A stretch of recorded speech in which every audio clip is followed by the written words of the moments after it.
Hello students, कैसे हैं आप सभी।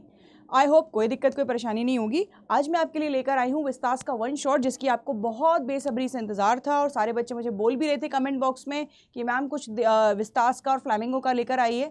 तो आज विस्तास का वन शॉट कर लेते हैं। चलिए स्टार्ट करते हैं। ये आपकी बुक दे रखी है, ठीक है, प्यारी बुक, जो कि प्यारी नहीं लग रही होगी आपको अभी, लेकिन क्या कर सकते हैं, ठीक है।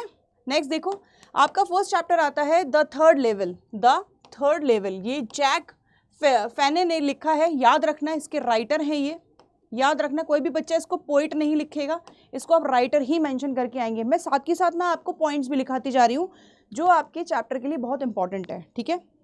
मैम पॉइंट्स क्या हैं? पॉइंट्स देखो ये है कि हर चैप्टर के आपको इंपॉर्टेंट पॉइंट्स मिलेंगे। इससे क्या होगा, इससे ये होगा कि आप जो आंसर राइटिंग लिखोगे, मतलब जो अपने आंसर लिखोगे, उन पॉइंट्स को अगर याद कर लिया तो लॉन्ग क्वेश्चन में उसको एज इट इज लिख देना। बस क्वेश्चन देख लेना क्या कहना चाह रहा है, उस पॉइंट को पहले लिख देना।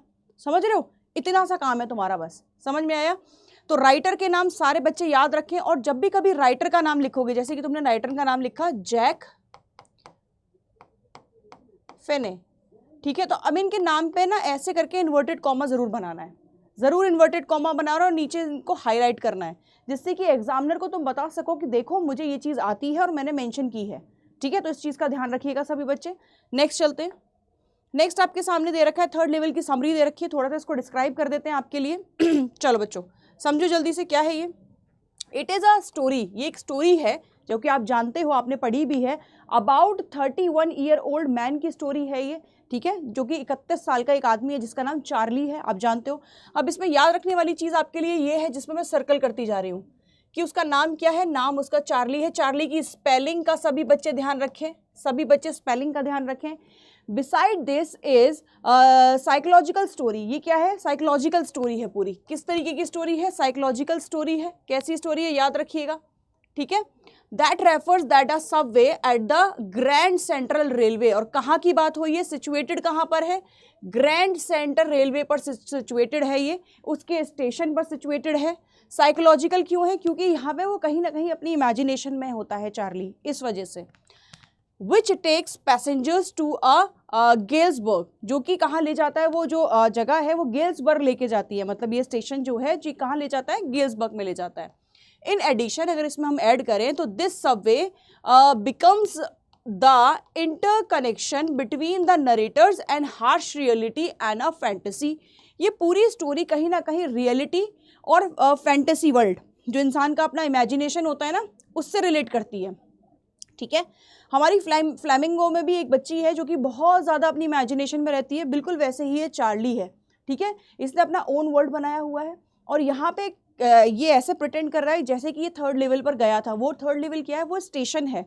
स्टेशन का लेवल 1, लेवल 2 और लेवल 3 है, जो कि एक्चुअल में वहाँ पे है ही नहीं, ठीक है। तो पूरी चीज़ उसके बारे में डिस्क्राइब की गई है यहाँ पे। आपको समझ आ रही होगी ये बात, है ना। फिर आगे चलते हैं। जो चीज़ याद रखने वाली है वो लिखी है मैंने यहाँ पे, पूरा स्टोरी लास्ट में डिस्क्राइब नहीं किया, जस्ट समरी दे रही हूँ मैं तुमको। More over the third level was a way. Third level वो वे है फॉर स्केप चार्ली, जो कि चार्ली स्केप कर देता है, ठीक है। वहाँ पहुँच जाता है, वहाँ पहुँच के बहुत सारी चीज़ें उसके साथ होती हैं। वो वहाँ देखता है कि क्या चीज़ें हैं। वो देखता है वहाँ पे कि उसको ऐसा लगता है कि वो किसी पुराने ज़माने में आ गया है। लोगों का पहनावा बिल्कुल डिफरेंट है, लोगों का पहनावा बिल्कुल डिफरेंट दिख रहा है उसको वहाँ पे। करेंसी वहाँ पे दूसरी चल रही है, करेंसी तो वही है लेकिन लेटेस्ट वर्जन नहीं है, है ना। जैसे कि हमारे यहाँ पे चवन्नी और अठन्नी बंद हो गई है। पहले के टाइम पे वो यूज़ किए जाते थे, आनाज यूज़ किए जाते थे, 1 आना 2 आना, जो कि अब नहीं चल रहा है। जैसे कि तुमको पता है, कभी पूछना मम्मी पापा से, वो बताएंगे इस चीज़ को कि पहले आनाज चला करते थे, कौड़ियाँ चला करती थी, और अब वो चीज़ नहीं है, ठीक है। तो इस तरीके से वहाँ पर वो सारे डिफरेंस उसको दिख रहे हैं। As life in the modern world is full of uncertainty, worries और स्ट्रेस। मॉडर्न वर्ल्ड मतलब जो हम जिस लाइफ में जी रहे हैं, ये मॉडर्न लाइफ है ना। और यहाँ पे जो लाइफ है हमारी, वो इतनी ज़्यादा भागा दौड़ी वाली लाइफ है ना कि हम कहीं ना कहीं अपने आप को भूलते चले जा रहे हैं, और सुकून के लिए हम खुद ही एक अपना इमेजिनेशन वर्ल्ड बना लेते हैं। वही चार्ली के साथ हुआ और उसको पता भी नहीं चला। इसीलिए ये जो स्टोरी है वो साइकोलॉजिकल स्टोरी है। सभी बच्चे आंसर लिखो तो इसमें लिखना कि एक साइकोलॉजिकल स्टोरी है और उसको अंडरलाइन करके आना, ठीक है।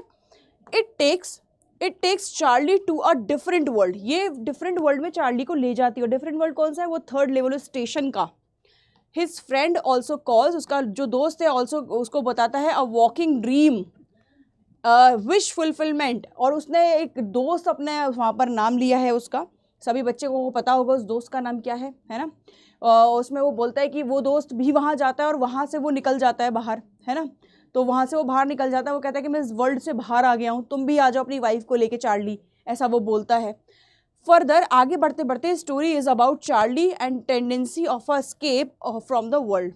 अब चार्ली क्या सोच रहा है, इतना ज़्यादा एग्जॉस्टेड हो चुका है कि फाइनली यार ये दुनिया, मैं यहाँ से चला जाऊँगा, इतना परेशान हो गया हूँ मैं यहाँ से कि चला जाऊँ कहीं पे, ऐसा चार्ली के दिमाग में प्रॉपर चल रही है बातें, यार यहाँ से चले जाना चाहिए, क्योंकि इतना ज़्यादा ये मॉडर्न लाइफ इतनी ज़्यादा फ्रस्ट्रेटेड होती जा रही है ना बच्चों के लिए, सब के लिए, ये करो वो करो, पेपर ख़त्म होगा, फिर उसके बाद CUT की तैयारी करो, फिर टेंशन लो कि बोर्ड वो कब होंगे, कॉलेज कौन सा मिलेगा, है ना, जॉब की टेंशन, बहुत सारी चीज़ें हैं। मोस्ट इंपॉर्टेंटली बात की गई है third level starts because the sams, अब जो उसका दोस्त था वो सैम है, ठीक है।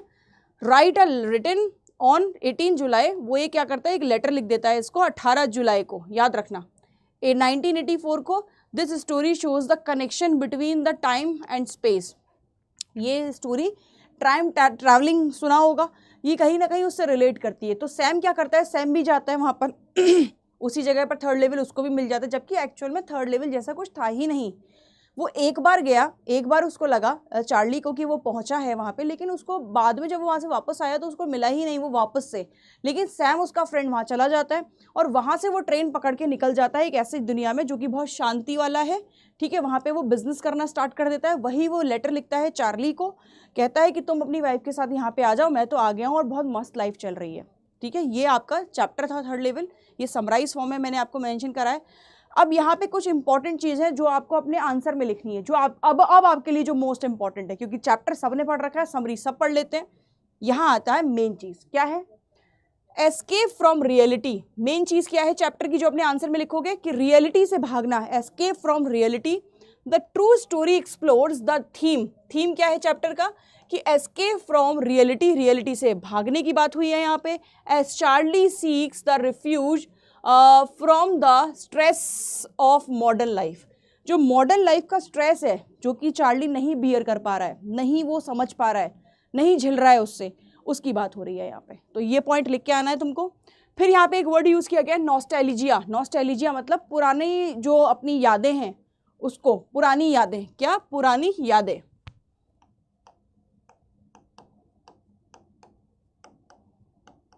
याद रखे सभी बच्चे इस चीज़ को।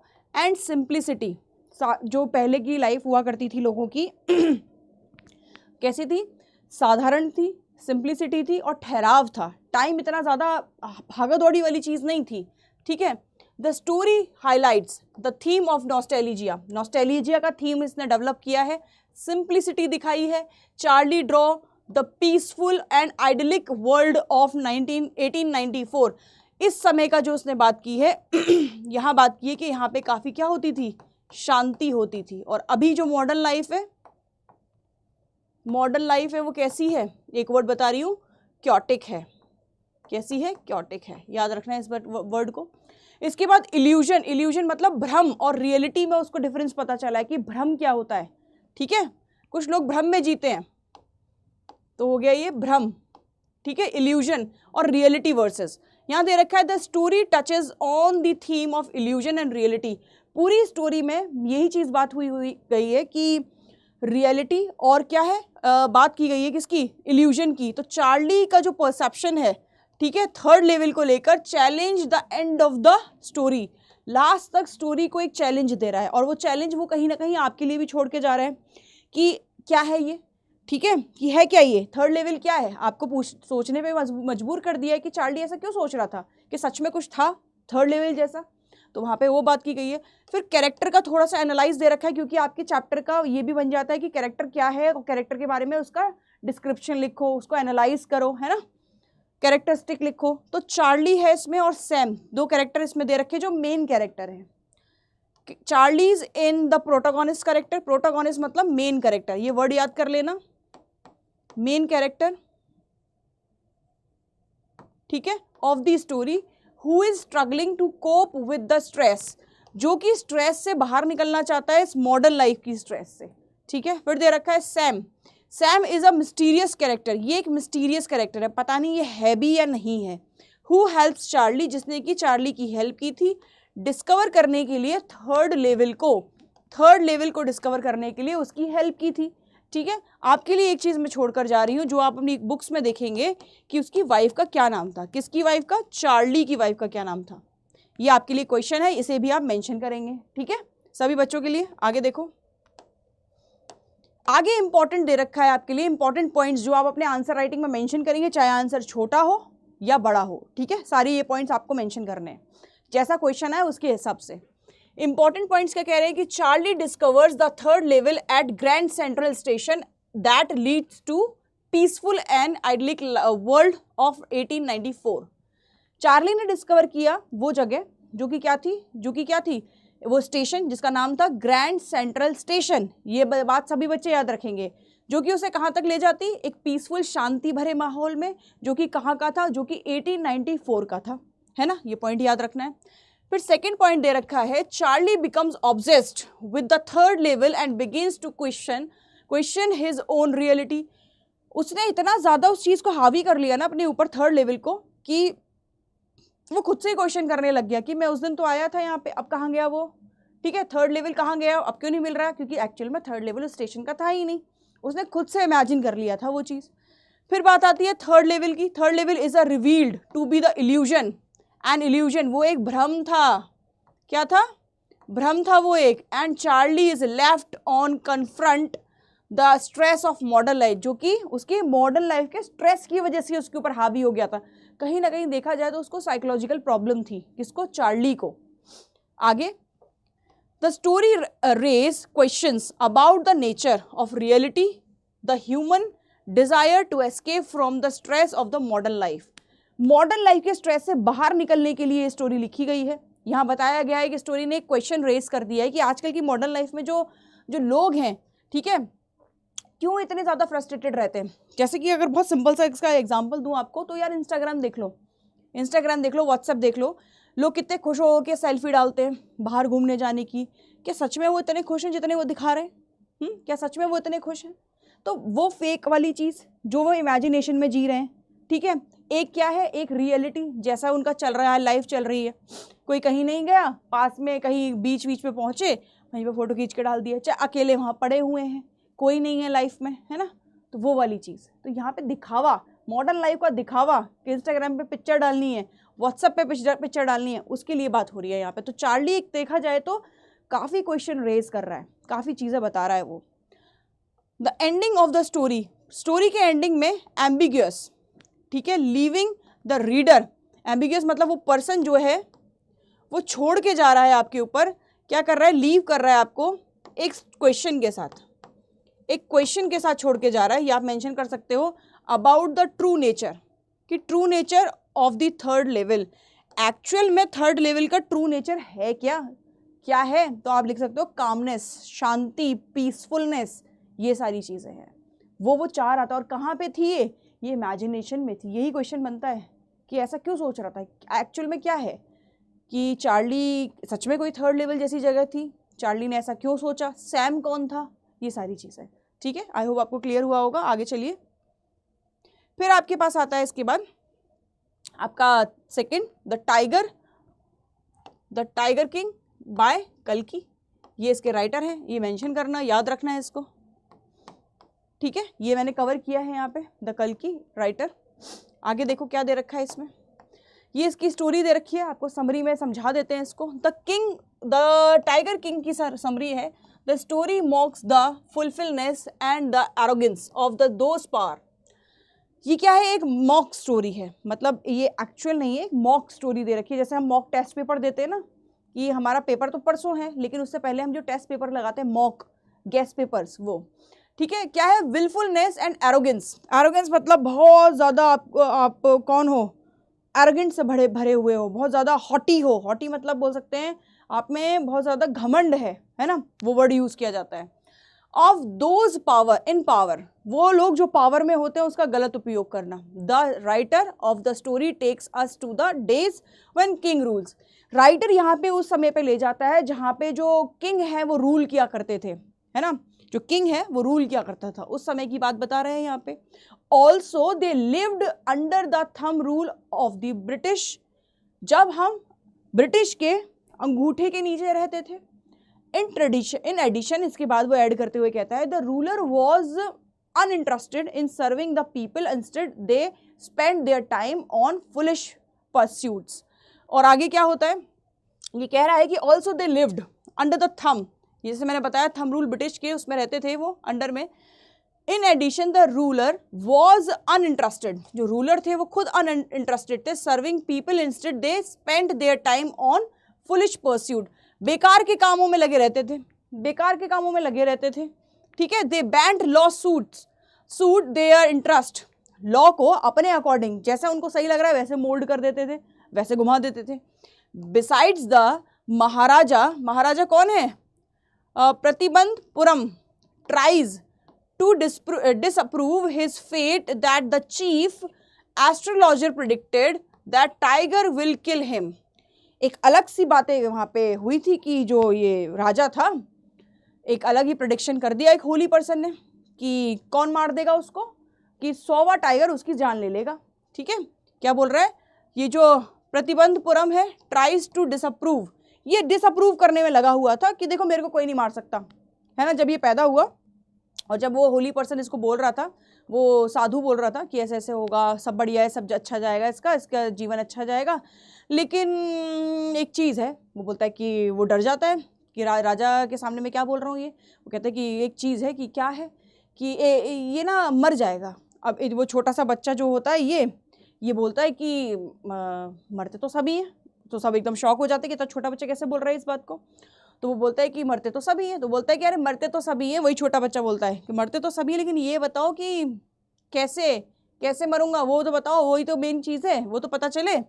सो he tries to be believe the prediction, hunted down 99 tiger successfully, कि 99 टाइगर को तो तुम सक्सेसफुली मार लोगे। ठीक है, लेकिन but the 100 tigers although not made of flesh blood take his life, लेकिन जो 100वां टाइगर होगा वो तुम्हें मार देगा। ठीक है, उससे तुम नहीं बच पाओगे। समझ में आई बात? तो ये बात वो कह रहा है, ऐसा इसने बोला होली पर्सन ने। As one of the silvers of wood cut his right hand and because of the infection he dies. और होता क्या है, जो 10वां टाइगर होता है, मतलब इस चैप्टर में ना आयरनी का यूज़ किया गया, विडम्बना का, कि जो 10वां टाइगर, वो 100वां टाइगर होता है ना, वो कौन होता है, वो लकड़ी का टाइगर होता है, और जिससे उसके हाथ कट जाता है और उससे उसको इन्फेक्शन हो जाता है, जिसकी वजह से उसकी मृत्यु हो जाती है। ठीक है, तो कहीं ना कहीं इसमें आयरनी यूज़ की गई है। आयरनी क्या है, ये एक फिगर ऑफ स्पीच है, तुम लिख सकते हो इस बात को, ये एक फिगर ऑफ स्पीच है और ये यूज़ किया गया है इसमें। किस चैप्टर में आयरनी का यूज़ किया गया अपने आंसर में मेंशन कर देना। ठीक है, और देखो क्या है इसमें, थीम क्या है इसका, किस उस पर लिखी गई है, एम्बिशन एंड ऑब्सेशन। एम्बिशन महत्वाकांक्षाएं, ऑब्सेशन किसी चीज़ को पाने की बहुत ज़्यादा इच्छा आपकी। The story explores the theme of ambition and obsession as the king desire to be known as the tiger king consumes him. अब इतना ज़्यादा ऑब्सेशन बढ़ गया उसका कि वो अपने आप को दुनिया में सबसे बड़ा, अपने आप को टाइगर किंग बोलने लगा। ठीक है, क्यों? क्योंकि 99 टाइगर उसने मारे थे सक्सेसफुली। ठीक है, इसलिए आगे कह रहे हैं ह्यूमिलिटी एंड प्राइड। प्राइड मतलब एक अपने अंदर घमंड आना, है ना, प्राइड, उस चीज़ के लिए बात हो रही है। The story highlight theme of humility और प्राइड की बात कर रहे हैं यहाँ पे। किस चीज़ की बात हो रही है? ह्यूमिलिटी और प्राइड की, याद रखना, मेंशन कर सकते हो। एज द किंग एरोगेंस, जो किंग की एरोगेंस थी, घमंड था, अल्टीमेटली बहुत ज़्यादा था, लीड्स टू हिज डाउनफॉल, जो कि उसके डाउनफॉल की तरफ उसको ले गया। इंसान के अंदर जब घमंड बहुत बढ़ जाता है ना, तो वो उसको उसके डाउनफॉल की तरफ ले जाता है। ठीक है, जब बहुत ज़्यादा इंसान घमंडी हो जाता है किसी पद पे पहुंचने के बाद, वही हुआ उसमें। ये था कि 99 को तो मैंने मार दिया, मुझे कौन मारेगा, और मारा किसने उसको? लकड़ी वाले ने। लकड़ी का छोटा सा टाइगर, उससे कट लग गया उसके और उसको इन्फेक्शन हो गया। Power and corruption. The story touches on the theme of power. जो स्टोरी है वो टच कर रही है थीम ऑफ पावर को कर रही है। Corruption as king's obsession with tiger leads him to abuse his power. अब जो किंग है वो अपनी पावर का गलत इस्तेमाल कर रहा है, तो उसके लिए गलत इस्तेमाल कर रहा है, उसके लिए जो वर्ड यूज होगा वो होगा अब्यूज। अब्यूज का मतलब सिर्फ गाली देना नहीं होता, अब्यूज का मतलब होता है किसी चीज का उपयोग गलत तरीके से करना, तो वो भी वर्ड आप यहाँ पे यूज कर सकते हो। कैरेक्टर देख लो बेटा एक बार इसके। The tiger king is the protagonist. Protagonist मतलब मैंने बताया था आपको मेन कैरेक्टर, लेकिन कोई बच्चा मेन नहीं लिखेगा, प्रोटागोनिस्ट लिखेंगे। इस स्टोरी का who is driven by his ambition to be known as the tiger king, जिसका दुनिया में सिर्फ एक ही चीज थी, क्या, कि वो कैसे रहेगा, एक टाइगर किंग बन के रहेगा। एक ही एम्बिशन था, एक ही महत्वाकांक्षा थी उसकी। नेक्स्ट है इसमें the dewan is a wise loyal adviser. ये इसका एक एडवाइजर था, ठीक है। द किंग का हु ट्राइज, जो ट्राई करता रहता था, to question him against the obsession. उसका जो ऑब्सेशन था ना चीज़ों को पाने का, और कि मुझे कोई नहीं मार सकता, उसका ये कारण कॉशियस, मतलब कारण नहीं कहेंगे उसको, ये बचाता था, ठीक है, उसको प्रोटेक्ट करता रहता था एक तरीके से। नेक्स्ट आपके पास इंपॉर्टेंट पॉइंट्स आ रहे हैं आपके आंसर के लिए इंपॉर्टेंट है जो, जिसमें the king obsession with tigers leads him to order to the capture 100 tigers.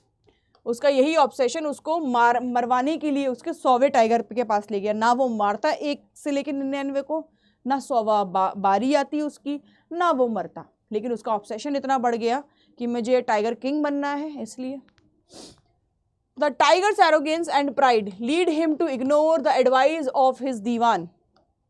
अब वो प्राइड इतना बढ़ गया कि दीवान बेचारा जो एडवाइस कर रहा था कि भाई मत करो, ऐसा मत करो, वो माना ही नहीं उस चीज़ को लेकर। उसने क्या किया, 1 से लेकर 99 को मारा और 100वें ने उसको मार दिया, जो कि प्रेडिक्शन सही हो गया।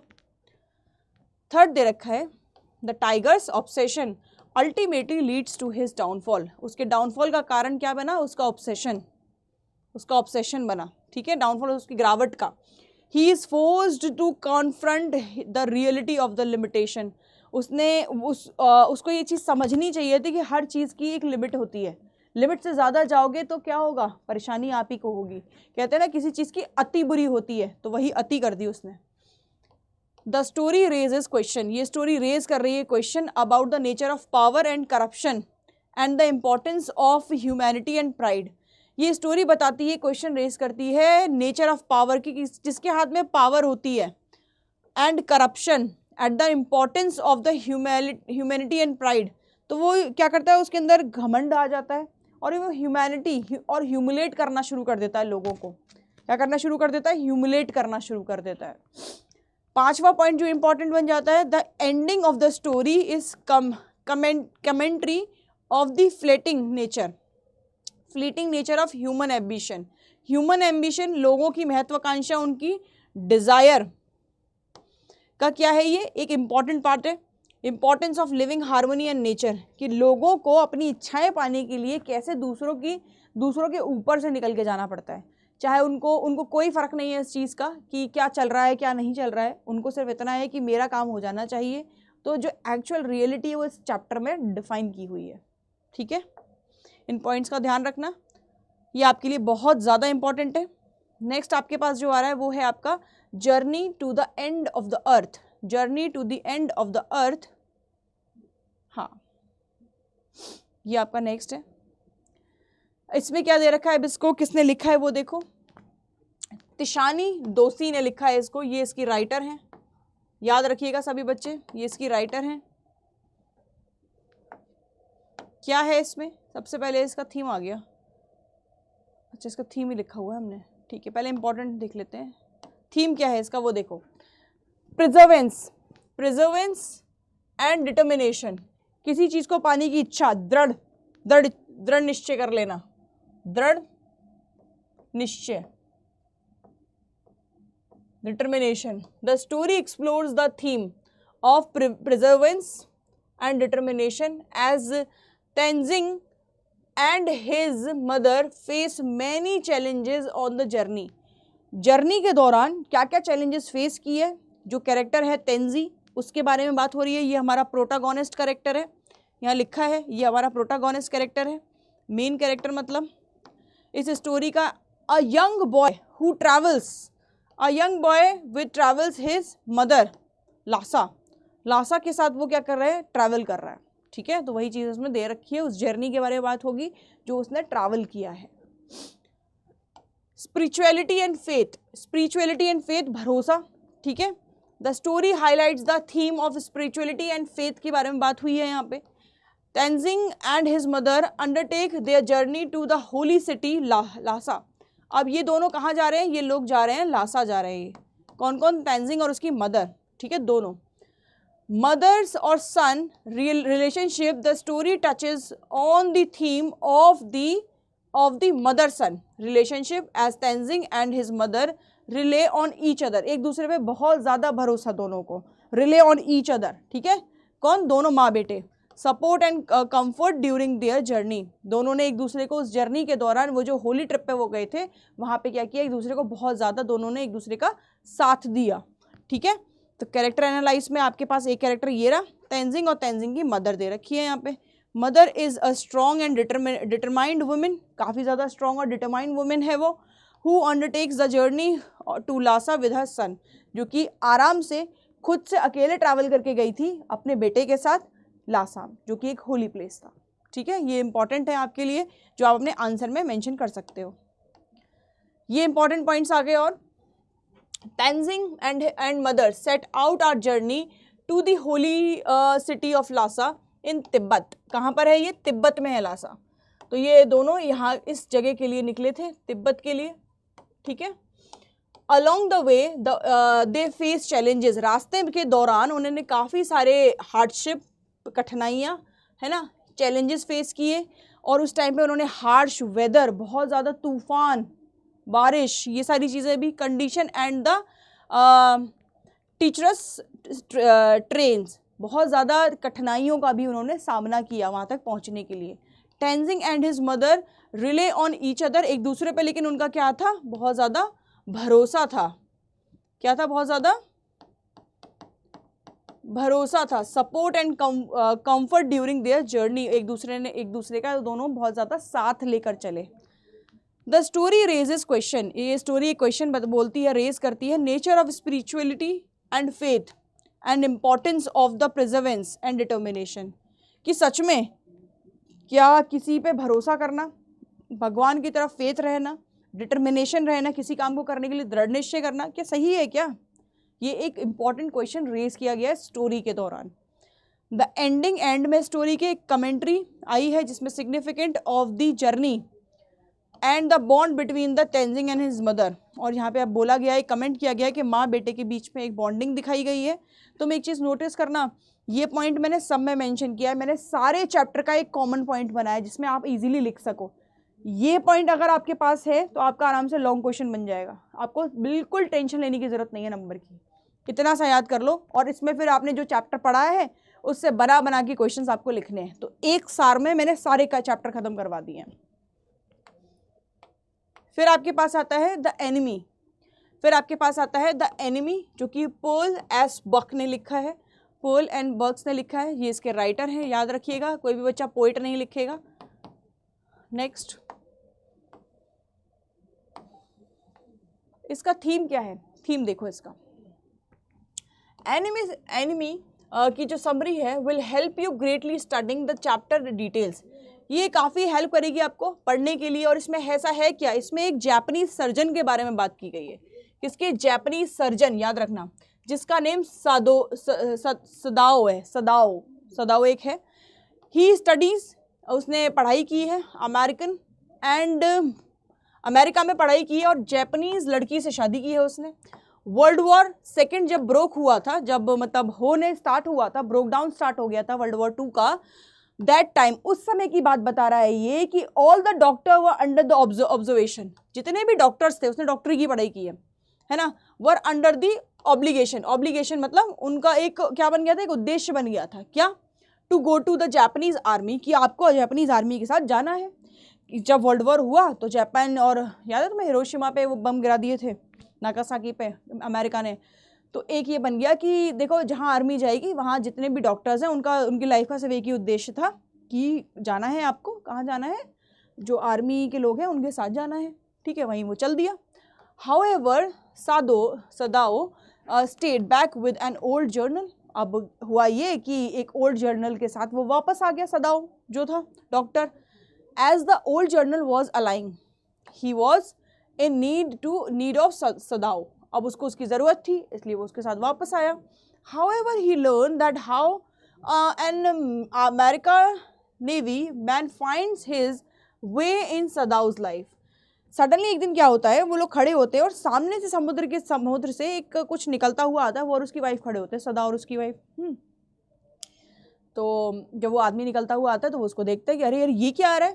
फिर पता चलता है कि ये तो कौन है, ये जो उस टाइम वो वॉर के टाइम पे जो आर्मी पर्सन होते ना, वॉर सोल्जर, वो था वो, और वो अमेरिका का था। ठीक है, तो as the soldier was not well, और वो जो सोल्जर था अमेरिका का वो सही नहीं था क्योंकि उसके काफ़ी ज़्यादा चोट लगी हुई थी। सदाओ ऑफर्स हिम मेडिकल ट्रीटमेंट। उसने उसको मेडिकल ट्रीटमेंट या कह लो मेडिकल हेल्प उसको प्रोवाइड करनी शुरू की, क्योंकि डॉक्टर एक उद्देश्य से काम करते हैं कि उन्हें जो भी दिखेगा, जो कि जिसकी तबीयत ठीक नहीं है या जो बीमार है ना, जो जिनको उसकी ज़रूरत है, तो वो उनका साथ ज़रूर देंगे, ये शपथ लेते हैं डॉक्टर। तो उसने ये भी नहीं देखा कि वो अमेरिका का है या कहाँ का है, तो उसने हेल्प करना शुरू कर दी उसकी। Sadao was not willing to help the enemy but he does. चाहता तो नहीं था एक नागरिक होने की वजह से कि जापान का नागरिक है, क्यों अपने जो अपोजिट में है उनकी हेल्प करे, लेकिन क्या कर सकता है, डॉक्टर है ना, तो वो तो करेगा ही करेगा। He also knows the danger. वो जानता था कि ये करने से उसको काफ़ी डेंजरस सिचुएशन का सामना करना पड़ेगा। क्यों? क्योंकि किसी को पता चल गया, एक तो वो आर्मी के साथ रह रहा है ना, आर्मी वाले लोग उसके साथ हैं, किसी को पता चल गया कि हमारे अपोजिशन में जो है या फिर हमारे जो एनिमी है, दुश्मन है, ठीक है, उनके लिए क्या कर रहा है, ये प्रॉब्लमेटिक हो रहा है बहुत ज़्यादा। Into by helping the enemy, help कर रहा है एनिमी की। Due this Sadao conspires to kill soldier his sleep. फिर उसने एक कॉन्स्पिरेसी रची कि मैं भी बच जाऊं, ठीक है, और कुछ ना हो। एक जर्नल की तबीयत खराब हो गई अचानक से, जो आर्मी का जर्नल है जापान का, और भागा भागा जो सोल्जर था उसके घर आया, और जैसे वो घर आया उसकी वाइफ डर गई कि अरे अच्छा इनको पता तो नहीं चल गया कहीं हमारे पास वो सोल्जर है। तो वो धीरे धीरे नीचे गई और उसने क्या जाके कहा, उसने गेट खोला, गेट खोलते ही वो सोल्जर उसके सामने, वो डर गई एकदम। तो उसने कहा कि जल्दी सदाओ कहाँ है, उसको बुलाओ, जर्नल बुला रहे हैं, उनकी तबीयत ठीक नहीं है। तो वो थोड़ा रिलैक्स हुई कि फाइनली इनको पता नहीं है, जबकि उसकी मेड वेट सबको पता था सदाओ के घर में। तो सदाओ गया उसके पास और उसको बहुत अच्छा लगा उसका ट्रीटमेंट जर्नल को। तो उसने कहा कि मैं तुम्हारे लिए कुछ करूँगा, है ना। तो सदाओ ने क्या करा, सदाओ ने बता दिया उसको ये वाली बात कि देखो ऐसे ऐसे है, ये एक आदमी था और मैंने तो अपना काम किया ये वो। तो उसने कहा कि ठीक है, मैं एक कॉन्स्पिरेसी करते, तुम अपना गेट खुला रखना, मैं आऊँगा और उसे मरवा दूंगा, ठीक है, उस अमेरिका वाले आदमी को, अमेरिकन आदमी को। However Sadao decides to save him because his humanity and brotherhood. लेकिन वो गेट खोल के भी सोता है सारी चीज़ें, लेकिन वो भूल जाता है जर्नल वो करना। अब इसमें तो उसकी कोई गलती नहीं है क्योंकि उसने तो पता ही दिया था कि ऐसे ऐसे कोई रह रहा है यहाँ पे अमेरिका से। तो वो वापस बोलता है कि आपने किसी को भेजा नहीं। तो बोलता है अरे मैं भूल गया। वो अपने ऊपर सारा रिग्रेट ले लेता है, कौन, वो जर्नल, कि अरे यार तुमने बताया था, मेरे को ध्यान नहीं रहा, मैं तो भूल गया। फिर क्या होता है, फिर वो चला जाता है। अब वो उसे देखकर उसे लगता है कि उसने उसको सेव किया, तो वो बहुत उसके लिए ग्रेटफुल होता है बहुत ज़्यादा। कौन, वो अमेरिका वाला आदमी जो सोल्जर था अमेरिका का, वो। तो वो उसको बोलता है कि ठीक है, वो चुपचाप से उसको बोलता है कि मैं रात को गेट खुला रखूँगा, तुम भाग जाना, ठीक है, और तुम इजीली निकल पाओगे यहाँ से। तो होता क्या है, वो चुपचाप से निकल जाता है। यहाँ पे उसने ऐसा क्यों किया, क्योंकि उसके अंदर अभी मानवता बाकी थी और ब्रदरहुड उसके अंदर बाकी था। ऑल आर ह्यूमन्स, है ना, सभी ह्यूमन है, इसी धरती पर सबने जन्म लिया है, सेम मिट्टी के बने हुए हैं, तो फिर ये भेदभाव किस बात का, ये लड़ाई झगड़ा क्यों, ठीक है। तो वही यहाँ पे इसकी रियलिटी है, समरी है इसकी। और देखो इसके थीम देख लेते हैं, थीम में क्या कह रहे हैं, exploration and the discovery. Exploration and the discovery की बात हुई है। The story explore the theme of exploration and discovery as a boy travels from a new और अनफेयर कॉन्टिनेंट।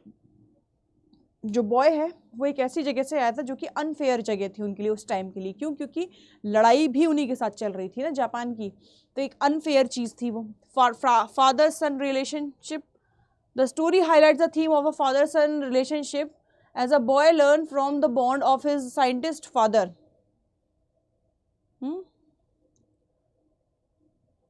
साइंटिस्ट फादर, अरे ये गलत आ गया क्या, दूसरे का आ गया ये, इसका तो नहीं है ये।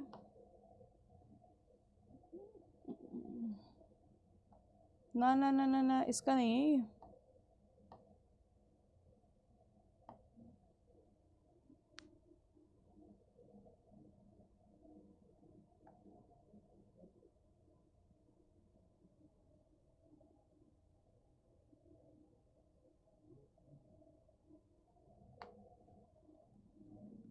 इसका नहीं है बेटा ये, 1 मिनट रुको, एक बार देखने दो।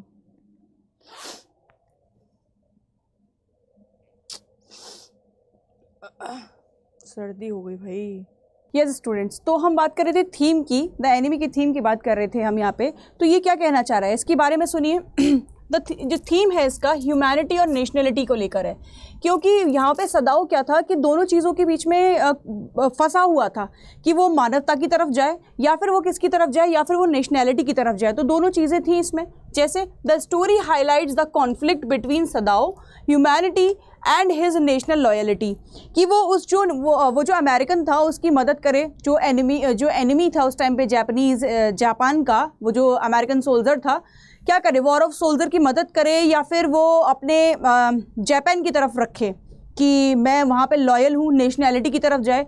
तो यहाँ पे एक क्वेश्चन उसके लिए क्रिएट हो रहा था। तो सबसे अच्छा ही जो आप लिखेंगे अपने आंसर में, जब लिखोगे हाईलाइट करके, अंडरलाइन करके जो पॉइंट आप लिखना, ह्यूमैनिटी और नेशनलिटी की बात लिखना उसमें। फिर बात आती है लॉयलिटी की और बिट्रेल की। किसकी बात आती है? लॉयलिटी की और बिट्रेल की बात आती है। अब लॉयलिटी क्या होता है?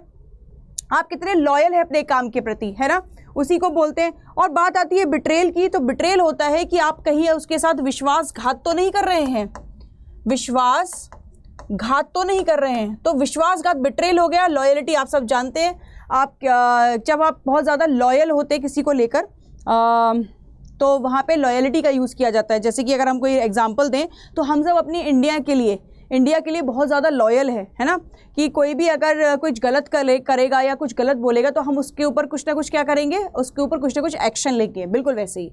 तो यहाँ दे रखा है Sadao's decision to save Tom's life. वो टॉम्स ये कौन है? वो अमेरिकन नेटिव है, अमेरिकन सोल्जर है ये। As betrayed by his servants and the authorities, उसने क्या किया, उसको बचाने के लिए अथॉरिटीज़ से, जो जापान की अथॉरिटी थी उससे बचाने के लिए, उसने उसको सेव करने के लिए क्या किया। ऐसा नहीं है कि उसने विश्वासघात किया, उसने क्या किया, उसने ह्यूमैनिटी का काम किया, क्योंकि वो डॉक्टर था। और डॉक्टर जो होते हैं वो एक शपथ तो ज़रूर लेते ही लेते हैं कि उन्हें अब क्या करना है, सारी चीज़ों को साइड में रख के, जो अगर बीमार है या किसी को कोई परेशानी है, सबसे पहले उसको सॉल्व करना है, रिजॉल्व करना है उसको। तो वही चीज़ यहाँ पे मेंशन है, ठीक है। फिर दे रखा है कंपैशन एंड एम्पैथी। अब यहाँ पे डॉक्टर का ये वाली चीज़ होती है कि वो उसके जो डॉक्टर है, वो जो दूसरा पर्सन है जिसकी तबीयत ठीक नहीं है या बीमार है, उसके दुख या दर्द को वो समझता है, ठीक है। तो the story showcase the compassion and the empathy shown by Sadao and Hana towards Tom. Hana उसकी वाइफ है, किसकी? इसकी वाइफ है ये, ठीक है। इसके बारे में, जो टॉम के बारे में, टुवर्ड्स टॉम की तरफ जो उसकी एम्पैथी थी, जो सिंपैथी उसको दिखाई दे रही थी, उसके बारे में यहाँ पे बात की गई है कि दोनों के दोनों बहुत ज़्यादा कैसे थे उस अमेरिकन को लेकर, उस सोल्जर को लेकर, जबकि वो उनका दुश्मन था उनके देश का। लेकिन कहीं ना कहीं उनके अंदर वो जो मानवता थी, मानवता की चिंगारी थी, जो कि बुझ तो सकती नहीं है, कहीं ना कहीं दब सकती है, तो वो उनकी निखर के बाहर आ गई थी, क्योंकि उन्होंने उसको स्थिति में देखा था, उस प्रॉब्लम में देखा था कि उसके बहुत खून निकल रहा था, वो सारी चीज़ें, है ना। फिर कैरेक्टर का अगर हम एनालाइज करें तो ये सारी चीज़ें आप अपने आंसर में मेंशन करना, ये सारी चीज़ें आंसर में मेंशन करना। मैं साथ के साथ ये भी बताती जा रही हूँ। कैरेक्टर का एनालाइज की बात करें तो doctor Sadao hockey the protagonist character, जैसे कि मैं आपको बता चुकी हूँ, प्रोटागोनिस्ट का मतलब होता है main character. A Japanese surgeon who is torn between his humanity and national loyalty. जो डॉक्टर सदाओ होकी है ये मेन कैरेक्टर है इसका। और आगे कह रहे हैं जापानीज सर्जन है, जापानीज सर्जन है, सभी बच्चे याद रखें, ये स्पेलिंग याद रखें सर्जन की। हु इज टॉर्न बिटवीन, जो कि बेचारा क्या था, फंसा हुआ था ह्यूमैनिटी में और अपने देश की लॉयलिटी में, कहीं ना कहीं वो बेचारा जकड़ा हुआ था, है ना। तो नेशनल लॉयलिटी में वो फंसा हुआ था। फिर दूसरा कैरेक्टर जो दे रखा है वो दे रखा है टॉम। ये अमेरिकन सोल्जर है, जैसे कि मैं आपको बता रही थी, ठीक है। इसको बोल सकते हैं man of the war, man of the war भी आप इसको बोल सकते हैं, ठीक है। हु इज सेव्ड बाय सदाओ, जो कि सदाओ के द्वारा सेव किया गया था और हाना के द्वारा सेव किया गया था। ये हाना कौन है? ये सदाओ की वाइफ है। तो ये कह सकते हो ये आपका तीसरा कैरेक्टर है, बट ये सब कैरेक्टर है, ये क्या है, ये सब कैरेक्टर है,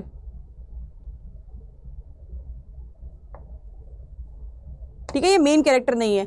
ग्रोज अटैच टू टॉम, जो कि कहीं ना कहीं क्या था, टॉम से ये लोग कहीं ना कहीं एक ह्यूमैनिटी, एक मानवता के चक्कर में अटैच हो गए थे, सही है। बाकी इनका विश्वासघात करने जैसा कोई मोटिव नहीं था दोनों का, ठीक है। बहुत अब यहाँ पे इसके कुछ इंपॉर्टेंट पॉइंट्स दे रखे हैं, वो क्या है वो देख लेते हैं, जो कि आपको अपने आंसर में मेंशन करने हैं। Doctor Sadao house was near Japanese court, Japanese court के बिल्कुल पास में था डॉक्टर सदाओ का जो कॉस था, where he grew up playing along the shore with his father, जो कि नदी के किनारे पे था और जहाँ पे वो खेल कूद के बड़ा हुआ था अपने पापा के साथ, उसकी मदर नहीं थी, ठीक है, तो पापा के साथ ही खेल कूद कर बड़ा हुआ था। और उसके पापा एक कह सकते हैं एक ऑर्थोडॉक्स थे, बहुत ज़्यादा कट्टर थे वो अपने उसको लेकर, समाज को लेकर, अपने नेशन को लेकर, जापान को लेकर।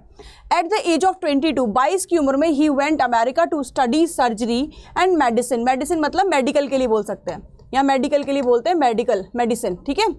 मेडिकल रिटर्न बैक, अब ये 22 की उम्र में क्या हुआ था, अमेरिका चला गया था और वहाँ से वापस आ गया था पढ़ाई करके मेडिकल की, to Japan, Japan when he was 30, जब वो 30 का हुआ, after becoming a successful surgeon, जब वो सक्सेसफुल सर्जन बन गया, सर्जन मतलब जो सर्जरी करता है, चीर फाड़ करता है ना, उसको बोलते हैं सक्सेसफुल, जब वो सर्जन बन गया, and scientist, his father passed away, उसके फादर क्या होता है, उनकी मृत्यु हो जाती है जब वो 30 ईयर का होता है, 30 साल का होता है। 22 की उम्र में वो कहाँ चला जाता है, पढ़ने के लिए चला जाता है बाहर, और कहाँ जाता है, अमेरिका जाता है। वहाँ पे उसकी शादी होती है हाना के साथ, जो कि एक जापानीज लड़की होती है, ठीक है, इस तरीके से याद रखना। Doctor Sadao stayed in Japan to work, अब वो वहीं पे रुक जाता है, जापान जो उसका जगह होती है, एक्चुअल प्लेस होता है, और आगे क्या करता है, हील करना स्टार्ट कर देता है, नए वेज, नए तरीके स्टार्ट कर देता है, वाउंड्स, लोगों को संभालने के, ह्यूमैनिटी के लिए, ठीक है। The old journal in the Japanese army might also need his help any point of time, तो जो आर्मी का जो जर्नल होता है, आर्मी का जो जर्नल होता है, मेन जर्नल, उसको कहीं ना कहीं सदाओ की हेल्प लगती है। मतलब सब तो जा रहे होते हैं आर्मी के साथ, सारे डॉक्टर्स ऐसा रूल बना देते हैं वहाँ पे कि सब लोग जाएंगे आर्मी के साथ, और वहाँ जाकर क्या करेंगे, जब भी किसी सोल्जर को कोई प्रॉब्लम होगी तो ये सारे डॉक्टर्स उसकी मदद करेंगे। लेकिन जो जर्नल होता है वो कहीं ना कहीं सेल्फिश हो जाता है और सदाओ को अपने पास रोक लेता है कि पहले ये मेरी मदद करेगा और यही मेरी मदद करेगा। उसको वो सदाओ की जो टेक्निक्स हैं उसकी मेडिसिन की, वो ज़्यादा अच्छी लगती हैं इस वजह से, ठीक है। फिर बात आ रही है द स्टोरी इंट्रोड्यूस, ये स्टोरी इंट्रोड्यूस करती है सदाउस वाइफ, फिर सदाओ की वाइफ आती है हाना, whom he meet in America, जैसे कि मैंने आपको बताया ये इससे अमेरिका में मिला था। फैल in love with him her, और ये इसको पसंद करने लगता है, with because she was Japanese, और साथ के साथ ये भी बात है कि वो जापानीज भी थी, ठीक है। While doctor Sadao and his wife were spending time together near the sea house source, अब सी शोर पे ये लोग क्या करते थे, समय बिताया करते थे दोनों के दोनों, ठीक है। They saw a man come, suddenly ये देखते हैं वो जो घर जहाँ पे वो अपने पापा के साथ रहा था, जहाँ पे वो खेला कूदा करता था, ठीक है, उस जर्नल जो एरिया था जापानीज कोर वाला, उसके पास में सी शोर पे उसका जो घर था, वहाँ पे ये और इसकी वाइफ दोनों खड़े होते, तभी ये देखते हैं सामने से आते हुए एक वाउंडेड पर्सन को, वाउंडेड मतलब जिसको घाव हो, बहुत सारे खून बह रहा था, तो उसको आते हुए देखते हैं। वो कौन होता है, वो होता है टॉम, जो कि एक अमेरिकन सोल्जर होता है। जिस टाइम पे वॉर चल रही है, वर्ल्ड वॉर 2 की बात की जा रही है यहाँ पे, ठीक है, जिस टाइम पे वॉर चल रही है उस टाइम का ध्यान दीजिएगा इस पे। The fog and found fall in the ground, तभी वहाँ पे वो दिखाई देता है, ये क्या है, ये एक फ्रेज है, फॉग एंड फाउंड, मतलब तभी उनको एक दिखाई देता है, एक धुंधले से एरिया में से किसी को आता हुआ दिखाई देते हैं, जिसमें कि वो दिखाई देता है कि एक अमेरिकन सोल्जर आ रहा है जिसका नाम है टॉम। सभी बच्चे ध्यान रखें, जिसका नाम है टॉम, ये एक अमेरिकन सोल्जर है, सही है। आई होप आपको क्लियर हुआ होगा। ये आपकी पूरा द एनिमी की पूरी थ्योरी हो गई। फिर इसके बाद आपको दे रखा है ऑन फेस ऑफ इट, ये सुजैन हिल ने लिखा है, ये सुजैन हिल ने लिखा है, इसके राइटर सुजैन हिल है, ठीक है, याद रखिएगा, इसको राइटर मेंशन कीजिएगा, पोइट मेंशन नहीं होगा यहाँ पे। अरे क्या लिख रही हूँ मैं, ये राइटर मेंशन होगा, ठीक है। नेक्स्ट देखते हैं, on the face of it summary, इसकी जो समरी है ये किसके बारे में है, पढ़ लेते हैं। पहले मैं दिखाती हूँ इसके कैरेक्टर कौन है, पहले कैरेक्टर पे चलते हैं फिर बात करते हैं इसके बारे में। तो कैरेक्टर बेटा हमारे सामने जो दे रखे हैं वो दे रखा है, कैरेक्टर का एनालाइज करें तो डेरी है इसमें कैरेक्टर और मिस्टर लैम है। डेरी एक प्रोटोगोनिस्ट कैरेक्टर है, ये मेन कैरेक्टर है स्टोरी का मेन कैरेक्टर है। Disfigured boy struggle with his appearance, ये एक डिसफिगर्ड बच्चा है, डिसफिगर्ड मतलब पूरी तरीके से ठीक नहीं है ये, इसको कहीं ना कहीं कुछ प्रॉब्लम है। और इसकी प्रॉब्लम कहाँ थी, इसके आधे फेस पर थी जिस पे एसिड गिरा हुआ था, ठीक है। तो कहीं ना कहीं इसको इनसिक्योरिटी थी कि जब बाकी इंसान मुझे देखता होगा या कोई मुझे देखता होगा तो वो क्या सोचता होगा मेरे बारे में, कि यार ये कैसा फेस है इसका। चाहे कोई सोचे या ना सोचे, उसने अपने दिमाग में ये चीज़ तो बिठा ले रखी थी कि इस तरीके से सोचता होगा, सही है। फिर दूसरा कैरेक्टर है इसमें mister Lam. Lam is a girl, mister Lam is a girl who meets Derry and helps him to see beyond his physical appearance, जो कि उसकी क्या करता है, मदद करते हैं, ठीक है, जो कि उसकी मदद करते हैं। ध्यान रखिएगा इस चीज़ को। आगे चलते हैं, यहाँ पे ये गलत दे रखा है यहाँ पे। अब यहाँ पे स्टार्ट करते हैं इसको, इसकी समरी से पढ़ लेते हैं। On face of it this is a play of moreover it's about the friendship between a young boy Derry और old man. Young man Derry और ओल्ड मैन मिस्टर लैम के बारे में बात है। हाँ, मैं वही तो बोल रही थी, यहाँ पे कुछ गड़बड़ दे रखी है, ये लड़की थोड़ी है, ये एक ओल्ड मैन है। Mister Lam is a old man, ये एक ओल्ड मैन है, ठीक है। ये इनसे मिलता है तो ये इसकी मदद करते हैं। इसकी जो इनसिक्योरिटीज़ है ना अपने अंदर की, यार मैं कैसा दिखता हूँ, ये सारी चीज़ें उससे उसको बाहर निकालते कि उसके अलावा भी दुनिया है, लोग ऐसा नहीं, हर कोई ऐसा नहीं सोचता। तो ये काफ़ी ज़्यादा है, स्टोरी से कहीं ज़्यादा है। ये फ्रेंडशिप है डेरी के और मिस्टर लैम के बीच में, जो एक ओल्ड मैन है। आगे कह रहे हैं बिकॉज हिज फेस, उसके जो फेस के स्कार्स हैं, जो घाव हैं, जो उस पर क्या कहते हैं, दाग पड़े हुए हैं, उसके लिए ही इज़ वेरी अपसेट, वो हमेशा परेशान रहता है। कौन परेशान रहता है, dairy. And feels that people do not want associated with him, और ऐसा उसको लगता है कि जो लोग हैं उससे एसोसिएट नहीं करना चाहते, नहीं मिलना चाहते उससे, नहीं देखना चाहते उसको, ऐसा डेरी समझता है। So to hide from people and gets into the old man's garden, तो वो लोगों से छुपते छुपाते क्या करता है, चुपचाप से चला जाता है। मिस्टर लैम का एक बहुत बड़ा गार्डन है, एक ऑर्चर्ड है, वहाँ वो जाता है, वहाँ देखता है कि बहुत सारे फ्रूट्स हैं, सारी चीज़ें हैं, तो वहाँ वो पहुँच जाता है खेलता खेलता चुपचाप से, ठीक है। But panics when he meets mister Lamb. अब लेकिन वो थोड़ा पैनिक हो जाता है जैसे ही वो देखता है कि मिस्टर लैम उसको देख रहे हैं, उसको लगता है कि यार निकलूँ यहाँ से जल्दी से, घबरा जाता है कि अरे मेरा फेस देख लिया, इस तरीके से, तो वो वहाँ से निकलने को तैयार हो जाता है। Mister Lam put him at ease, लेकिन मिस्टर लैम जो है उसको थोड़ा काम करते हैं, अरे रिलैक्स करो, क्यों टेंशन ले रहे हो, रिलैक्स करो थोड़ा सा, ठीक है। और उसको एडवाइस करते हैं एक्सेप्ट लाइफ इट कम्स। वो कहते हैं कि देखो जैसी लाइफ है तुम्हारे सामने उसको एक्सेप्ट करो, अपनी इनसिक्योरिटीज पे ज़्यादा मत जाओ वरना जी नहीं पाओगे दुनिया में, ठीक है। Further he says more cheerful and optimistic approach to life. अब उसको वो समझाते हैं, मिस्टर लैम समझाते हैं उसको कि देखो लाइफ बहुत कहीं ज़्यादा है इससे, ये नहीं कि तुम्हारे फेस पे कुछ हो गया तो तुम जीना छोड़ दोगे या तुम डरते फिरोगे लोगों से, कहीं ज़्यादा है, क्योंकि वो उनके खुद का जो पैर है वो लकड़ी का है ना। इस तरीके से वो समझाते हैं, ऑप्टिमिस्टिक, एक आशा देते हैं उसको कि दुनिया ऐसी नहीं है जैसा तुम सोच रहे हो, हर कोई ऐसा नहीं है, लोग बहुत अलग सोचते हैं। Also he conveys Derry to live life to the fullest and avoid bitterness, और वो बताते हैं कि लाइफ को अच्छी तरीके से जोश के साथ जियो, ना कि उसमें कोई ये रखो कि बिटरनेस, कोई दुख रखो कि यार ये कैसे होगा, वो कैसे होगा, या फिर मैं डर रहा हूँ इस चीज़ से, या तुम्हारे मन में कोई ग्रज है ना, वो चीज़ रखने की ज़रूरत नहीं है। He further advise him to accept life is it, और वो उसको आगे एडवाइस करते हैं कि देखो जैसी लाइफ तुम्हारे सामने तुम्हें भगवान ने दी है तुम्हें उसको वैसे ही जीना है ना, तो छुपते छुपाते क्यों जीना, अच्छी तरीके से जियो ना, उसको फुल लाइफ के साथ जियो, एंजॉय करो। However Derry was moved by mister Lam's attitude and spirit, लेकिन मिस्टर जो डेरी है वो बात नहीं करना चाहता मिस्टर लैम से। अब उसके अंदर इतनी सारी चीज़ें चल रही हैं, इतनी ईजिली थोड़ी मान जाएगा, है ना, तो वो कहीं ना कहीं वहाँ से भागना चाहता है कि चला जाइए, और वो कहता है कि तुम ऐसा मतलब वो ऐसे दिखाता है कि जैसे मैं उससे डर नहीं रहा हूँ, और ऐसे करता है डेरी कि तुम ऐसे क्यों कह रहे हो मुझसे ये वाली बात, ऐसे क्यों कह रहे हो तुम मुझसे ये सारी चीज़ें, मतलब उनको बार बार वो बोलता है, ठीक है, कि तुम जो बोल रहे हो तुम्हें ऐसा क्यों लगता है, तुम मेरी तरफ देख के बात क्यों नहीं कर रहे हो, इस तरीके से वो बोलता है। तुम्हें मुझसे कुछ नहीं पूछना, कोई क्वेश्चन नहीं पूछना तुम्हें मुझसे, किससे कहता है, मिस्टर लैम से कहता है, dairy. When Derry tries to come out of his shell, he met a great loss of only person who makes in friends with him.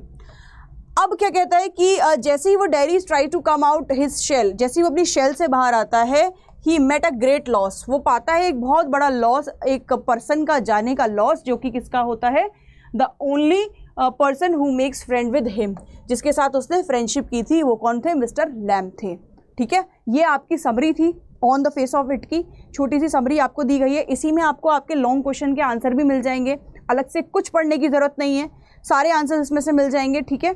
अब मैं आपको इसके इंपॉर्टेंट पॉइंट्स और थीम बता देती हूँ। थीम इसका दे रखा है beauty and appearance. The story explores the theme of beauty and appearance की बात हो रही है कि थीम ऑफ ब्यूटी के बारे में बात हुई है, सुंदरता के बारे में, और अपीयरेंस सबको आजकल का ज़माना कैसा अपीयरेंस का है कि यार मैं कैसा दिख रहा हूँ, मैं कैसी दिख रही हूँ, मुझे अच्छा दिखना है, मुझे इंस्टाग्राम पे पोस्ट डालना है, मुझे ये करना है, तो वो वाली चीज़ यहाँ पे बात की गई है। एक्चुअल जो लोग सोचते हैं कि ऐसा होता है। Challenging tradition notions what is the consider to be beautiful, कि एक्चुअल ब्यूटीफुलनेस है क्या, यही है कि दिखने में तुम सुंदर लगते हो, या फिर तुम्हारी इनर ब्यूटी ज़्यादा इंपॉर्टेंट है। ठीक है, वो चीज़ इसमें दे रखी है, इसका थीम वही है। आइडेंटिटी एंड सेल्फ एक्सेप्टेंस, अपनी आइडेंटिटी, लोग अपनी आइडेंटिटी क्या मानते हैं कि मैं देखने में कितना सुंदर हूँ, ये मेरी आइडेंटिटी है। नहीं, आप कैसे हैं ये आपका बिहेवियर बताता है। लोग याद ये नहीं रखते कि वो बहुत सुंदर है, लोग ये याद रखते हैं यार वो कितना अच्छी तरीके से बात करता है या कितना अच्छा पर्सन है। ठीक है, मरने के बाद इंसान के क्या याद रह जाती है, उसकी अच्छाई, ना कि उसकी सुंदरता याद रह जाती है। ठीक है, आगे क्या कह रहे हैं इसमें, the story highlights the theme of the identity and a self acceptance. ये पूरी स्टोरी सेल्फ एक्सेप्टेंस के बारे में है कि आप उस चीज़ को एक्सेप्ट कीजिए जो आप हैं, सही है, ना कि एक फेक आइडेंटिटी बना के घूमिए दुनिया के सामने। As Derry and Lam come to the terms with their physical appearance, जैसे कि डेरी और लैम अपने पूरे फिजिकल अपीयरेंस को लास्ट में आते आते एक्सेप्ट कर लेते हैं। ह्यूमन कनेक्शन एंड एम्पैथी, फिर यहाँ पे बताया गया लोगों का लोगों के साथ कनेक्शन और एम्पैथी। एम्पैथी क्या होता है, एम्पैथी होता है कि अगर जैसे मान के चलो मेरे पैर में चोट लग गई है ना, और तुमने मुझे बोला कि मैम मुझे पता है आपका दर्द क्या है, मैं कहूँगी नहीं तुम्हें नहीं पता कि मेरा दर्द क्या है। तुम मुझे सिंपैथी दे सकते हो लेकिन एम्पैथी नहीं दे सकते। एम्पैथी मुझे ये दे सकता है, राहुल दे सकता है। क्यों दे सकता है राहुल, क्योंकि राहुल के भी पैर में चोट लगी है, उसको पता है कि उसका दर्द क्या होता है ना, तो वहाँ एम्पैथी आता है। तो ह्यूमन के साथ एम्पैथी की जो कनेक्शन है वो एम्पैथी की वजह से है। एम्पैथी मतलब उसको भी सेम दर्द वैसे ही हुआ है। The story touches on the theme of human connection and empathy, human theme और कनेक्शन के बारे में बात हुई है यहाँ पे। As Derry and Lam a bond of despite their differences, और दोनों ने अपने जो डिफरेंसेस हैं, जो वो बात नहीं कर रहे थे एक दूसरे से, जो अपनी इनसिक्योरिटीज़ के साथ वो थे, उसको क्या कर दिया है, ख़त्म कर दिया है दोनों ने। ठीक है, तो यहाँ पे ये चीज़ आपके लिए मेंशन है, थीम मेंशन किया हुआ है। इसके कुछ इंपॉर्टेंट पॉइंट्स है वो आप एक बार देख लो। Derry is a disfigured boy, Derry के बारे में एक्सप्लेनेशन है कि वो कैसा है। अगर डेरी के कैरेक्टर के बारे में बात आती है, तो आप ये चीज़ लिख सकते हैं कि वो एक डिसफिगर्ड बॉय है, who struggle with his appearance, जो कि अपनी अपीयरेंस के लिए स्ट्रगल कर रहा है, कि इनसिक्योरिटी है उसके अंदर, तो ये वर्ड भी लिख सकते हो, इनसिक्योरिटीज़ हैं उसको अपनी फिजिकल अपीयरेंस को लेके। Derry meets Lam a old man who helps him see beyond physical appearance, और उसको वो दुनिया दिखाता है मिस्टर लैम कि देखो फिजिकल अपीयरेंस के बाहर भी दुनिया है भाई, ऐसा नहीं है कि जो तुम दिख रहे हो लोग इसी पे ही करेंगे कि बड़े खूबसूरत हो, बड़ा सब सही है, इंसान अच्छा होना चाहिए, समझो उस चीज़ को। The story challenges traditional notion and beauty appearance, यहाँ पे बता रहे हैं कि यहाँ पे जो चैप्टर है वो क्या बता रहा है, वो बता रहा है स्टोरी चैलेंज कर रहा है ट्रेडिशनल नोशन को, कि लोगों का मानना ये है कि भाई दिखाई में आउटर ब्यूटी कितनी सुंदर है ना, इनर ब्यूटी का इतना वो नहीं है, जबकि ऐसा नहीं है। बात किसकी होती है, बात है ट्रेडिशनल नोशन की ऑफ ब्यूटी अपीयरेंस। ब्यूटी का अपीयरेंस होना इतना ज़रूरी नहीं होता, जैसा आपको भगवान ने बनाया आप एक्सेप्ट कीजिए उस चीज़ को।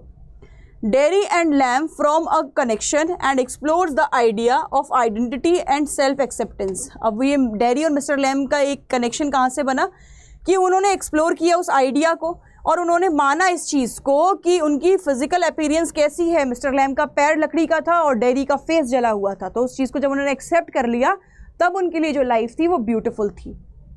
ये स्टोरी हाईलाइट करती है इम्पॉर्टेंस ऑफ ह्यूमन कनेक्शन को, ह्यूमन कनेक्शन के इम्पॉर्टेंस को एंड एम्पैथी को इन ओवरकमिंग फिजिकल डिफरेंसेस, कि उन्होंने जब हाईलाइट किया इस चीज़ को कि जब इंसान के अंदर कोई ना कोई कमी होती है किसी चीज़ को लेकर, ठीक है, तो वो कहीं ना कहीं छुपता घूमता है और उसके अंदर जो सेल्फ कॉन्फिडेंस है वो कम हो जाता है। क्या हो जाता है, अब तुम नॉर्मल अगर बात समझो, स्पेशली लड़कियां ज़्यादा अच्छे से समझ पाएंगी कि जब कहीं जाना है किसी पार्टी में और पिंपल हो गया तो अब कैसा लगेगा कि अरे यार पिंपल हो गया कैसे जाऊँ, ये वाली चीज़, तो इनसिक्योरिटी है ना, ये वाली चीज़ कि यार लोग क्या सोचेंगे, ये क्या होगा, जबकि किसी को फ़र्क भी नहीं पड़ता किसी को इस चीज़ से, तो उस चीज़ का ध्यान रखिएगा। तो ये इसका क्या था, इंपॉर्टेंट पॉइंट्स है जो आप अपने आंसर में यूज़ करेंगे। आंसर में आप इसको यूज़ कीजिएगा। इसके बाद बेटा जो आपका चैप्टर शुरू होता है, जो आपका लास्ट चैप्टर है, वो है मेमोरीज ऑफ चाइल्डहुड। यहाँ चाइल्डहुड की मेमोरीज की बात की गई है। किसकी बात की गई है? चाइल्डहुड की मेमोरीज की बात की गई है। सभी बच्चे मुझे कमेंट बॉक्स में बताएंगे, उनके लिए एक मैं क्वेश्चन दे रही हूँ कि इसमें 2 चैप्टर मेंशन है, चैप्टर 1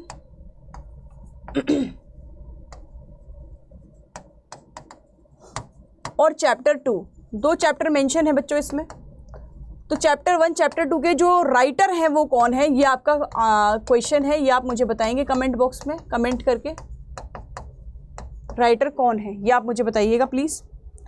यहाँ पे अब इसका समरी स्टार्ट कर लेते हैं, आपको समरी समझा देते हैं क्या कहना चाह रहा है ये chapter. The memories of childhood summary deals with 2 extracts. यहाँ पे 2 एक्सट्रैक्ट मतलब 2 चैप्टर ले रखे हैं, जिसमें belong to different autobiographical episode. 2 autobiographical episode दे रखे हैं। ऑटोबायोग्राफिकल मतलब आत्मकथा से रिलेटेड, मतलब 2 चैप्टर जो हैं उन दोनों में अपने बारे में बताया गया है, अपनी लाइफ के बारे में बताया गया है, जिसको ऑटोबायोग्राफी बोलते हैं। ठीक है। फर्दर मोर आगे अगर हम ऐड करें, दीज 2 एपिसोड डील, ये जो 2 एपिसोड हैं ये डील करते हैं with lives of 2 women, 2 women की लाइफ से, हुज नेम, जिसमें से कि एक का नाम है जित्काला, सब, ठीक है, और दूसरे का नाम है जित्काला सा और दूसरे का नाम है बामा। Both of them face hardship, दोनों ने काफ़ी कठिन परिश्रम किया है, काफ़ी मुश्किलें देखी अपनी लाइफ में। Are victims of social discrimination, लोगों का सोशल डिस्क्रिमिनेशन उन्होंने फेस किया अपनी लाइफ में बहुत ज़्यादा। सोशल डिस्क्रिमिनेशन क्या होता है? सोशल डिस्क्रिमिनेशन मतलब दुनिया के द्वारा दिए गए आपको डिस्क्रिमिनेट कर दिया जाता है कि यार तुम काले हो, तुम काले बहुत हो इसलिए तुमसे बात नहीं होगी, तुम इस कास्ट के इसलिए तुमसे बात नहीं होगी। तो इस तरीके के डिस्क्रिमिनेशन उन्होंने झेले हैं दोनों ने। जित्काला सा ने had to deal with a racial discrimination, ये याद रखना कि रेशियल डिस्क्रिमिनेशन जित्काला सा ने सहा है लाइफ में अपनी।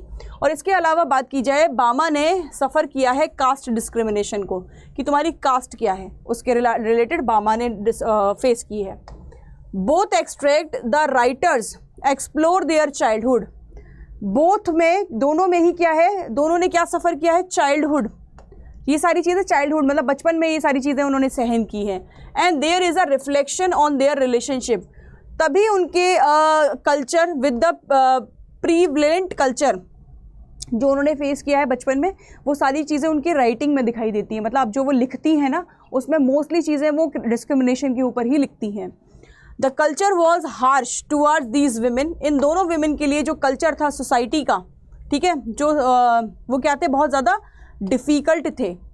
And treated them in a harsh manner, और उनको कैसे ट्रीट किया गया था? दोनों को बहुत हार्श मैनर में, बड़ा बुरे तरीके से ट्रीट किया गया था दोनों को ही।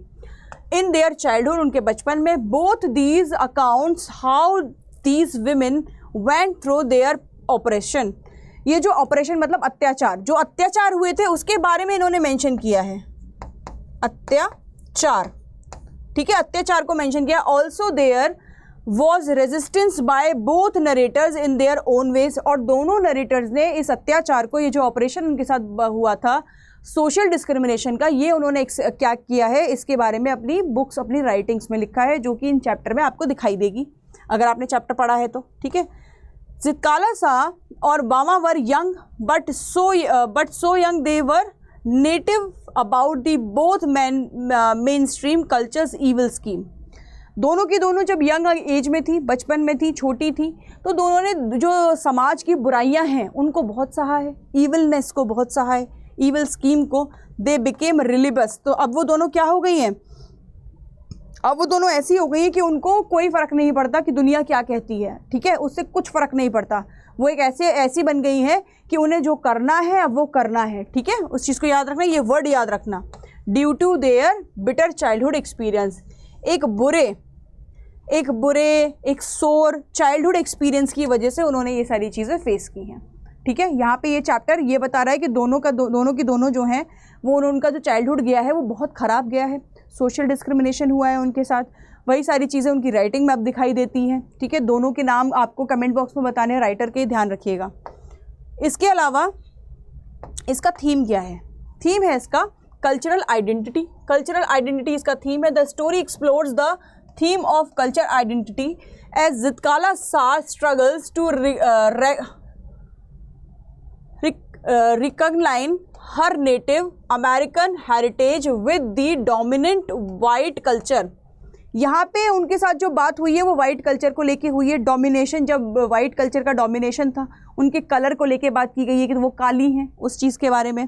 फिर इसके बाद दे रखा है एक्लरेशन और एसिमिलेशन। ये क्या होता है? The story highlights the theme of assimilation and acculation as ज़ित्काला सा enforced the adopt of a new culture, the way of life। जो उनके साथ पुरानी चीज़ें चल रही थी, पुरानी प्रथाएं चल रही थी, पुरानी प्रथाओं के अकॉर्डिंग जो उनके साथ डिस्क्रिमिनेशन हो रहा था, उनकी कास्ट को लेके, उनके कलर को लेके, फाइनली उन्होंने वो सारी चीज़ें, वो सारी बाधाएं तोड़ दी हैं। अब वो क्या कर रही है? अपनी तरीके से अपनी लाइफ को जी रही हैं। Childhood and innocence. The story touches on the theme of childhood innocence. बचपन में जो इंसान का, एक बच्चे का इनोसेंस फेस होता है ना, जिसके अंदर बहुत ज़्यादा इनोसेंस भरी होती है कि वो, उसकी शैतानियाँ भी अच्छी लगती हैं, ठीक है। एज ज़ित्काला सा reflects on her care free childhood on the reservation. अब यहाँ पे ये बताती है कि जो उनका चाइल्डहुड था वो कैसा था, उसके बारे में बताती है कि वो कैसा था, केयर फ्री, बहुत ज़्यादा केयर फ्री था। इस चीज़ को याद रखना, ये वर्ड इंपॉर्टेंट है, इस चीज़ को सभी बच्चे याद रखेंगे। तो ये मैंने आपको इसका थीम करा दिया। अब मैं आपको इसकी कराऊंगी कैरेक्टर का एनालाइज। वो क्या है? जिसमें ज़ित्काला सा का यूज़, मतलब ये कैरेक्टर है, ये इसका मेन कैरेक्टर है, प्रोटैगनिस्ट कैरेक्टर है। ये स्टोरी का, ये यंग नेटिव है, अमेरिका की यंग नेटिव है।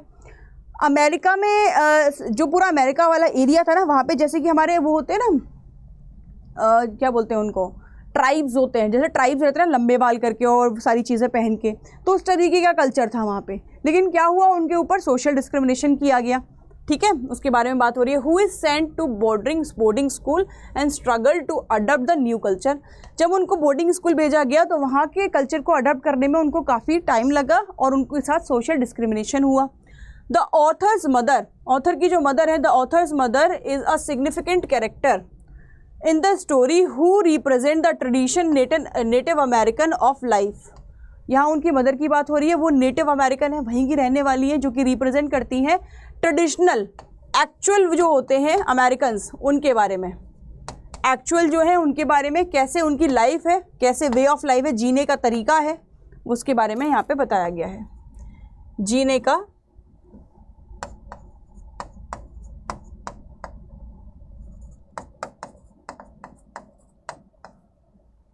तरीका।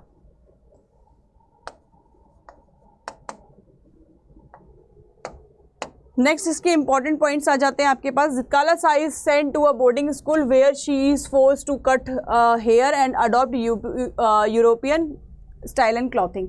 मैंने जैसे कि बताया कि वो कौन थी, वो अमेरिका से बिलोंग करती थी, तो वहाँ का ट्रेडिशन वो फॉलो करती थी, बालों को लंबे रखना और सारी चीज़ें पहनना, जैसे कि ट्राइब्स लोग पहनते हैं। जब वो बोर्डिंग स्कूल गई तो वहाँ जाके उनकी चीज़ों को चेंज कर दिया गया, वहाँ के लोगों ने डिस्क्रिमिनेट किया, उनको यूरोपियन स्टाइल जैसे कपड़े पहनने को बोला गया और उनके बालों को कट कर दिया गया। ज़ित्काला सा struggle adopt the new culture and way of life at the boarding school. वहाँ पर उन्होंने इस चीज़ को एक्सेप्ट तो कर लिया, लेकिन कहीं ना कहीं उनके दिल में वो चीज़ रह गई थी। The story highlights the tension between the Native American culture and the dominant white culture। Dominant white culture की बात हो रही है और किसके बारे में बात हो रही है कि यहाँ पे बात की गई है नेटिव अमेरिकन, मतलब या एक तो आप जहाँ से बिलोंग करते हो आप वैसे हो, ठीक है, और दूसरा कि आपके देश में कोई आया, जैसे कि ब्रिटिशर्स हमारे देश में आ गए थे, वो अपनी तरीके से हमें रहना सिखा रहे थे, है ना, या मुस्लिम, जब हमारे ये सारी चीज़ें याद है आपको, तो हमें अपनी तरीके से रहना सिखा रहे थे वो सब, तो वो वाली चीज़ यहाँ पे मेंशन की गई है, ठीक है। ज़ित्काला सा reflects on her carefree childhood on the reservation and the struggle she face adapting the new culture. वो बता रही है कि कैसे उन्होंने ये सारी चीज़ें फेस की थी, कि जब उनको अडॉप्ट करने के लिए बोला गया कि आपको अडॉप्ट करना है सारे यूरोपियन कल्चर को, अपने बाल कट कराने, अपनी क्लॉथिंग चेंज करनी है, तो सोचो जब इंसान का नाम चेंज कर दे, जब उसको थोड़ा सा चेंज के लिए बोलते तो कितना दुख होता है, लेकिन उसके बाल कटवा देना, उसके ट्रेडिशन चेंज करवा देना सारा, वो तो और ही ज़्यादा ख़राब चीज़ है। The story raises a question, ये स्टोरी एक क्वेश्चन रेज करती है about the impact of a assimilation, कि ऐसा क्यों है, ठीक है, एक्यूलेशन और इंडिजियस कल्चर का, कि जो हमारे यहाँ कल्चर चल रहा है, जो इन लोगों का एक्चुअल कल्चर है, उसको लोग एक्सेप्ट क्यों नहीं करते, क्यों अपनी तरह ढालना चाहते हैं उनको कि नहीं आप हमारी तरह बनिए, क्यों उनके कल्चर को रिस्पेक्ट नहीं दी जाती। तो वो सारी चीज़ें यहाँ पे मेंशन की गई है। ये आपके इंपॉर्टेंट पॉइंट्स थे इसके, और यहीं पे आपका विस्तार पूरा होता है एंड। ये जो जितने भी इंपॉर्टेंट पॉइंट्स लिखा है ये आपके लॉन्ग शॉर्ट सबके लिए बहुत बेनिफिट देंगे। तो सभी बच्चे इस चीज़ का ध्यान रखें कि कैसे आपको लॉन्ग आंसर लिखना है। जितने पॉइंट्स लिखवाए, जितने थीम लिखवाए उनको अंडरलाइन कीजिएगा। जो कैरेक्टर्स के बारे में लिखवाया वो कैरेक्टर्स के हाईलाइट से, जब आप कैरेक्टर स्केच लिखोगे किसी चैप्टर का या किसी पर्टिकुलर चैप्टर के मेन कैरेक्टर का, तब आप उसको मेंशन कर सकते हैं। ठीक है, दैट्स ऑल फॉर टुडे। चलो take care, tata bye bye, see you and all the best for the examination. Thank you.